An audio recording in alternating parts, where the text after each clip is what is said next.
right now, mga kababayan, press con dito sa Delicious Hotel para sa irrigation projects po. And of course, the members of the year, Nandito po si Congressman Sandy Conang Bicol, Chairman Committee on Appropriations sa Congress. So as I've heard, you will still be having the meeting, right, po, with the media present? Or shall we have it as a working lunch? What is the preference today with Congressman Koo, is the Regional Director of NIA, Engineer De Vera, to discuss with us the solar irrigation projects in Bicol. We know how important this is for the farmers, and this will be benefiting 4,560 farmers, multiplied by the numbers of the members of their families. Napakalaki pong tulong.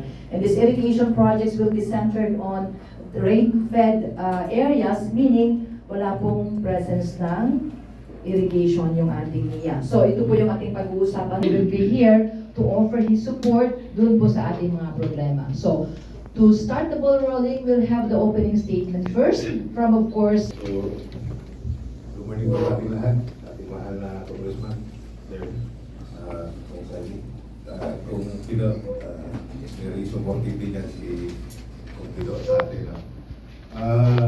Papasalamat kami na nandito tayo ngayon. Actually, we will brief you on irrigation projects here in Bicol. Pero as a hindsight lang, no, para malaman nyo, when I came to Bicol, pinag-aralan ko, ang regular allocation lang natin for irrigation for Bicol is tumatakbo lang yan ng 400 to 500 billion every year for the past 5 years.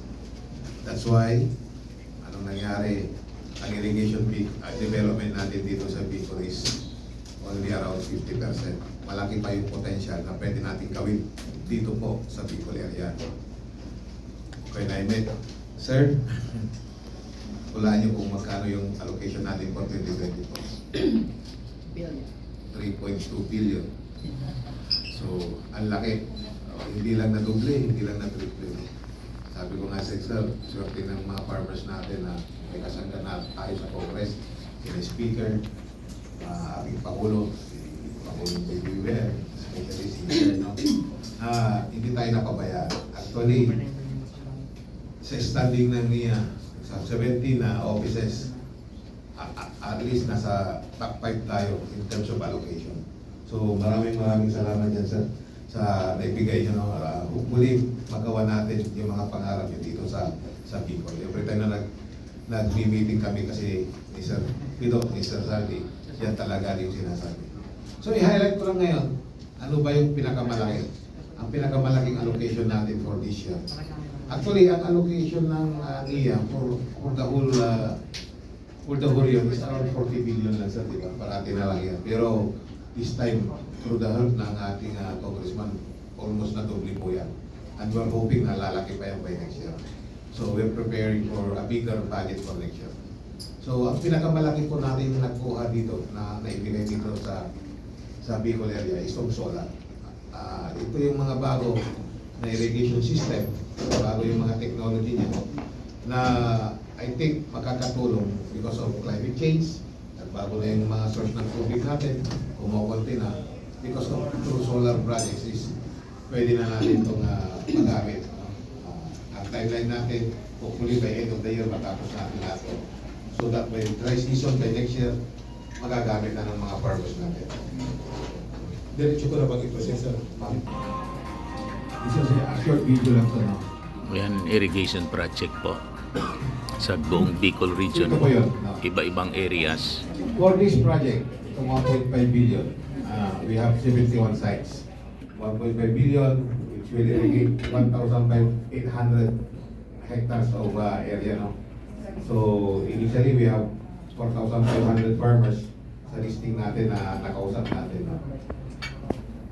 Saan po yung mga priority natin? Priority areas natin, ito po yung mga red-bed areas. Pag sinabing red-bed areas, wala pong irrigation dyan, umaasa lang yung mga farmers sa sahod ulan.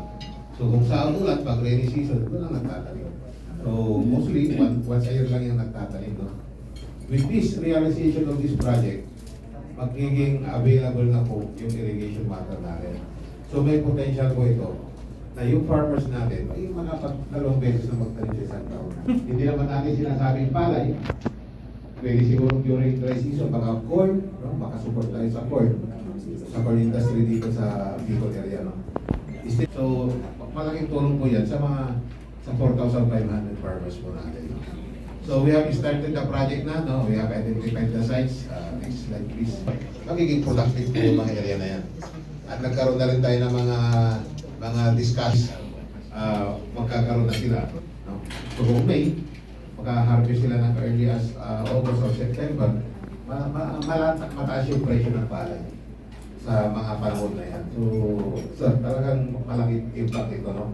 So, hindi lang ito yung project na sabi ko 3.2 billion ngayon. At sa amin ko lang po, we were overwhelmed talaga na ganun kalaki. No?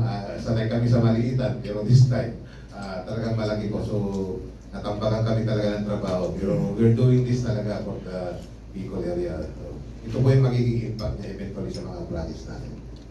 And then for 2025, nagdala ko na yung proposal kasi magbabudget ko na naman tayo, mag-budget ko na naman tayo sa proposing 5 billion for Bicol area for next year. Nandito na yung mga proposal na yung Manito, yung Malinaw, and then San Francisco, Boracay, na we're going to be study for that area. Para kung makikita nyo kasi wala tayong malalaking dam dito compared to Northern Luzon.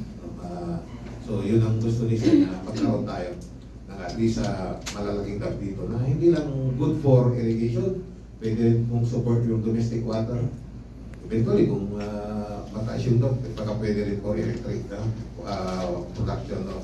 So yun po yung mga future na pinag-uusapan namin sa guidance sa tulong ng ating mahal na government. So our speaker na sana by next year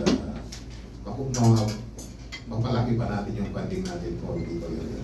So yan po sir, yung status ng mga projects natin for 2024 po.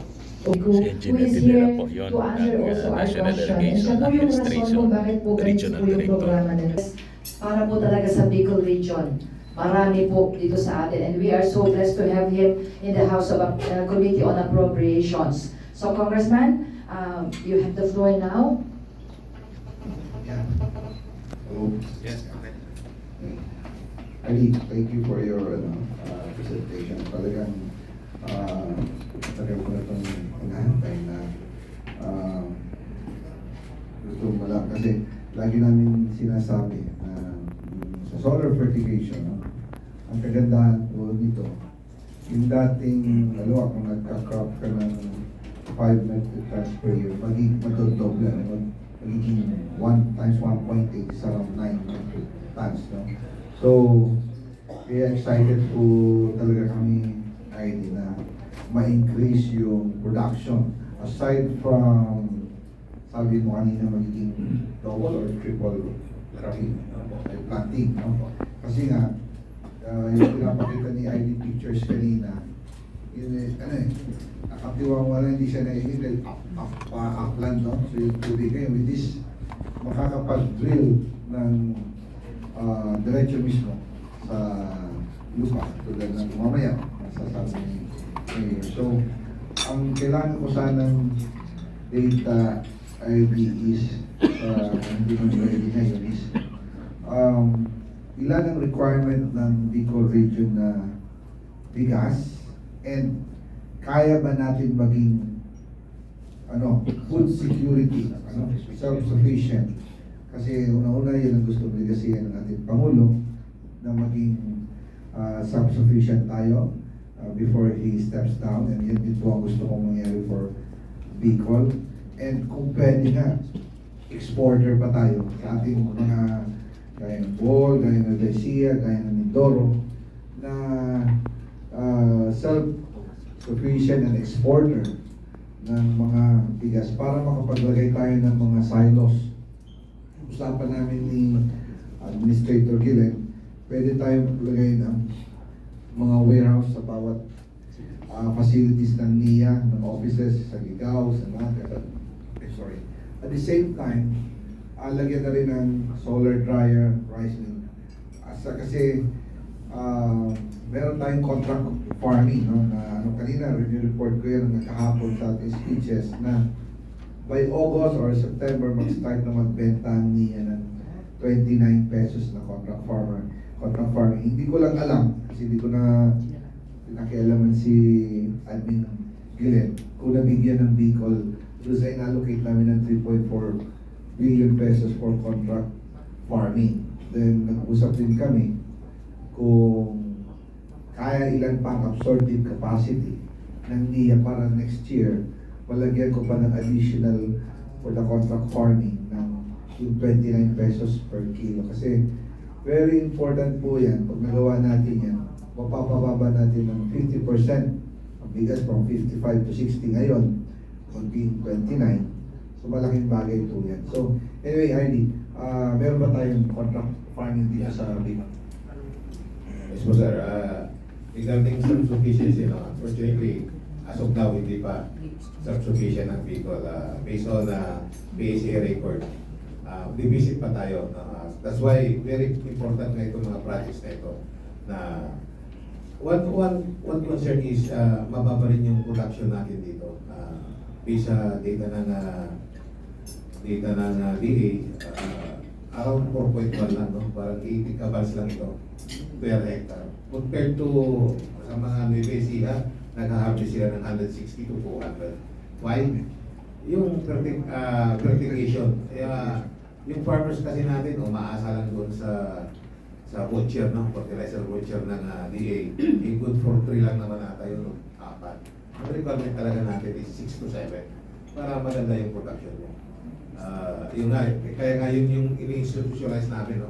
Mini-meeting namin yung farmers na hindi lang irrigation yung kailangan natin. Kailangan din natin patapain natin yung lupa para mapaganda yung harvest natin. So yun yung nakikita namin sagot para maging sufficient tayo. Plus this one, sabi ko nga 50% pa lang as developed dito.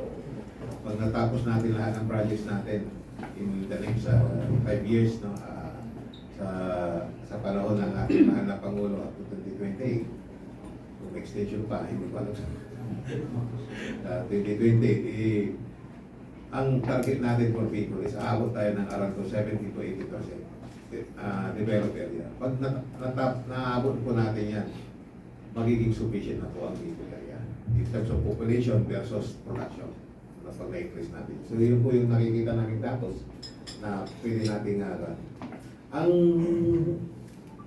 ilan pa ba yung kailangan natin for Bicol kung nakita nyo yung news item ni administrator namin.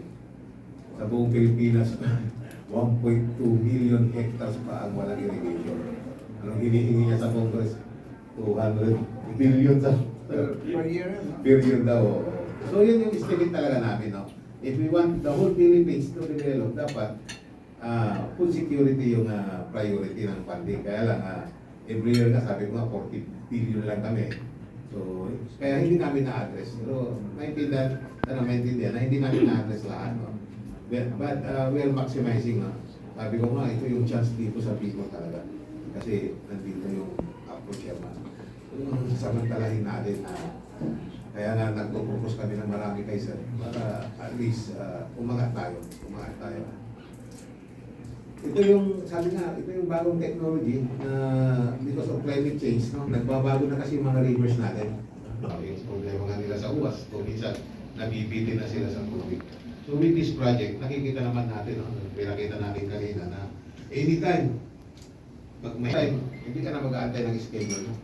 Paandalin mo lang to, may tubig ka na, di ba? So yung isang area nito, around 20 to 30 unit. So maraming farmers yung makikinaban. It's management lang siguro na dapat alagaan ng mga farmers natin dito kasi malaking investment natin dito. Sana hindi nakawin o bantayan mabuti. So tulong-tulong lang to.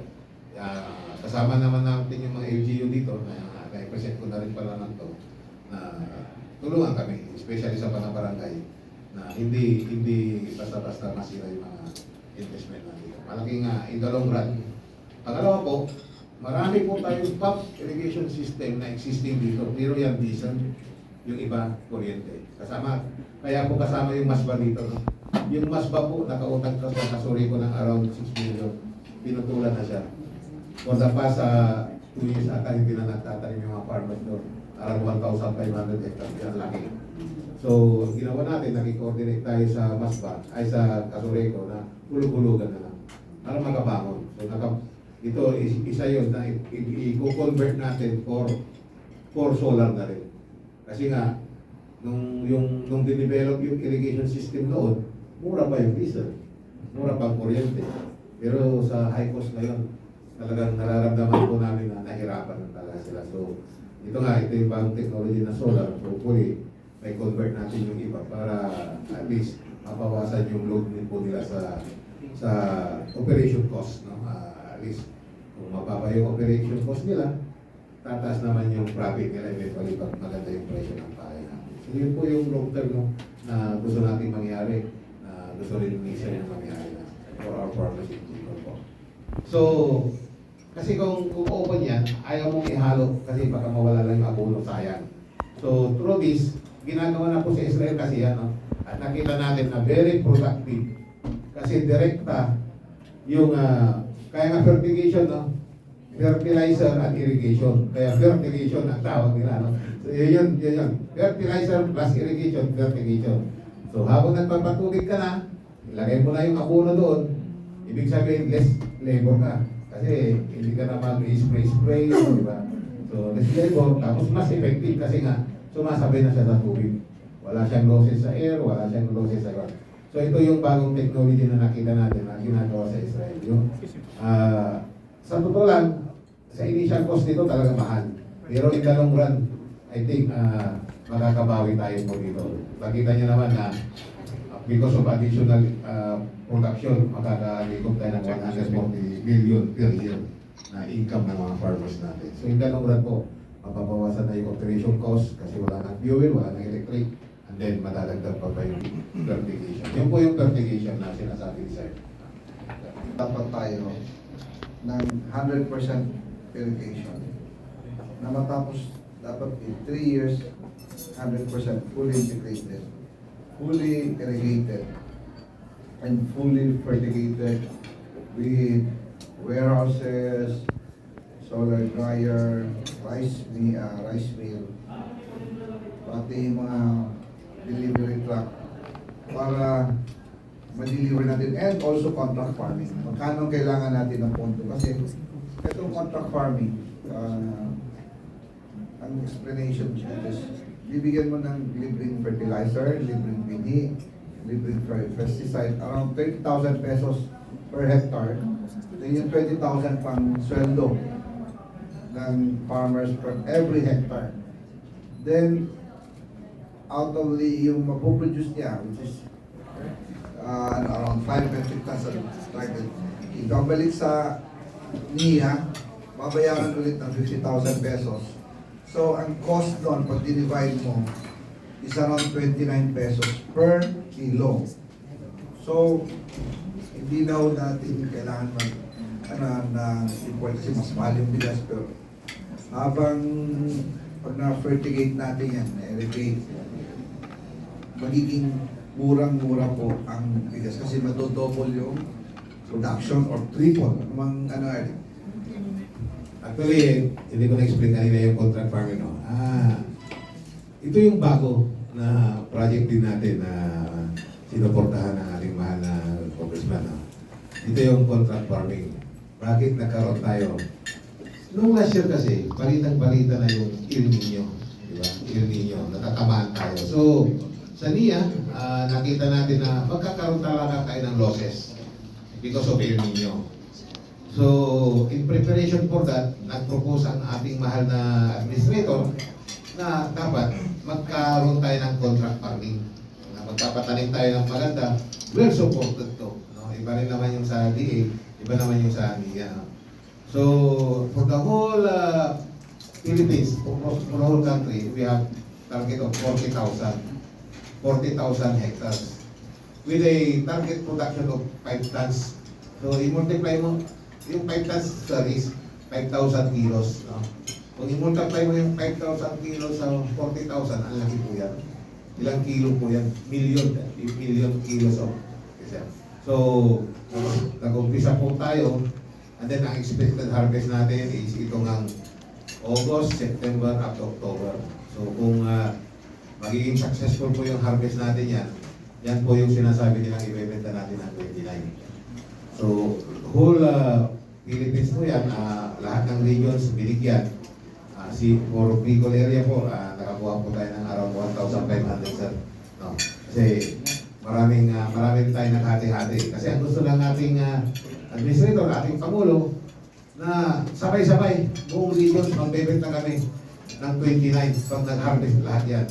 So, kung imagine mo lang, babahayin ang buong Pilipinas ng 29 pesos na bigas. Magkakaproblema na yung mga traders dyan kung sa paano nila sasabayan kami. No? So, yun po, no, expected harvest nga sa August, September, at October. So, tuloy-tuloy po. May mga nauna kasi na nagtanim na. So, yun yung mag-harvest na kay August. So, salamat, no? Na nagkaroon tayo ng project na ganyan, no? Ito yung po ng ating administrator, pinaportal naman ng Congress, no? Na napunduhan. By next year, actually, sir, nire-request nga nung iba, dapat daw sa Bicol, 3,000 hectares na eh. Kasi 1.5 lang na-share natin doon sa 40,000, sir. No? So, hopefully, sa contract farming po, sa whole area ng buong Pilipinas, 40,000 lang. Ilan kaya natin? 4,000. Nag-propose ako ng 3,000 eh, kung maganda pa sir. For next year, we're hoping na malaki-laki. No? 4,000. Hindi, 1,500 lang. Pero buong Pilipinas kasi ang pinarget ni administrator is 40,000. So hindi naman na tayo agrabyado doon. Malaki-laki na. Iba ang farmers, Happy sila. Anong nangyari dyan, no? Ang kagandahan nito, sabi nga ni sir, ibibigay namin lahat. wala silang punan. Wala nga puhunan eh. Sugal nga lang niya to eh. Sugal namin to. Pinuhunan namin yung 50,000. Inputs yung 30, yung 20 para sa pag-araro, di ba? And then pag na-hit pa nila yung 5 tons, kasi gusto natin talaga ma-hit yung 5 tons eh. Kasi 4 tons lang kasi eh. Bibigyan pa natin siya ng another 50,000. Diba? 50,000. Pero kukunin namin lahat yung production niya, yun naman ang ibebenta natin sa mga tao ng 29. So magandang project po yun. No? Kumita na yung farmer niya na wala siyang... Kasi alam naman natin, yung mga farmers natin, kung saan umutang eh. Yun, wala talagang pinuhunan natin. Eventually, yung output naman yan is makakabenta tayo ng mura na around 29 pesos. Yun po yung target talaga na ang nagiging problema, tama yung sisal, no? Nagiging problema natin, pag-harvest namin yan, saan nilalagay ng niya? Wala naman kaming warehouse. Kaya naghanap kami ngayon ng mga cooperatives na may mga milling area na pwede natin pagtambakan. Kasi wala kaming paglalagay. Hindi kami ready talaga, wala kaming warehouse as of now. So, yun yung sinasabi ni sir na sana may program namin by next year yung mga warehouse na yan. Tuloy-tuloy yung contract pa rin. Sila yung nakakaalangan sila, may perang LGU, calamity pa din. Kaya as of now, naka-standby yun. So pwede nilang gamitin pampaikot. Ngayon, si Mayor Scorto. Marami nag-certify kahapon na local na sa Albay Mayors na willing, kasi pinag-usapan namin ni Admin Gilid, kaya mag-produce ng 29 pesos pero paano yung distribution? Kung idadaan natin sa traders yan, siyempre kailangan nilang kumita. Another 3 pesos. Si Mayor naman, si Mayor Escoto, mga mayors naman, kung para sa tao naman yan, and wala namang loss. Happy naman si Mayor, in aid of re-election. Siguro naman, happy si Mayor, wala nang friction cost. No? Ano Mayor? So, sa Cebu, si Garcia, gusto yung bilhin, si Governor Garcia, gusto yung bilhin.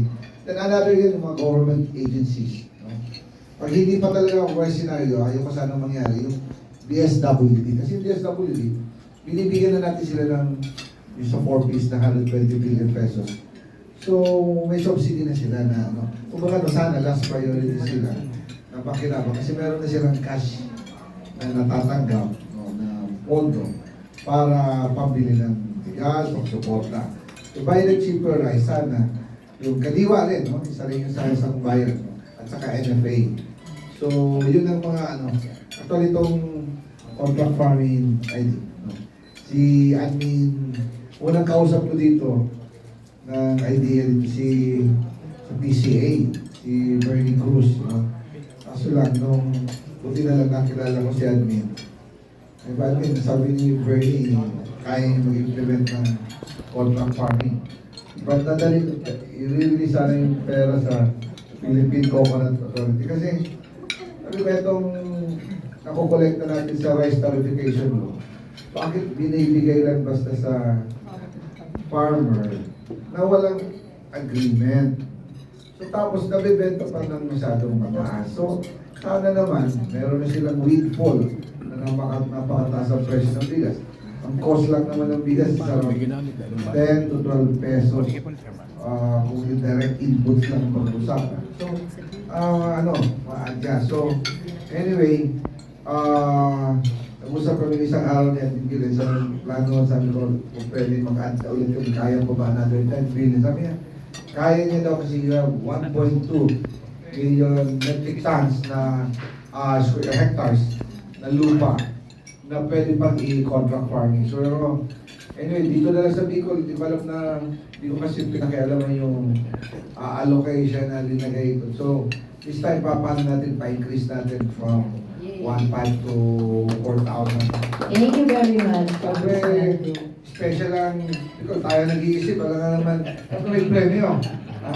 Pero tayo kung problema, nagpupuyat tayo para mabigyan ng and in fact, nagkaroon pa nito ng congressional hearing sa Congress dahil kini-question ng mga leftists. Nung nalaman nilang nakapagprata na diretso, bibigyan ng fertilizer, bibigyan ng winning, sabi nila, this is a genius idea na Another idea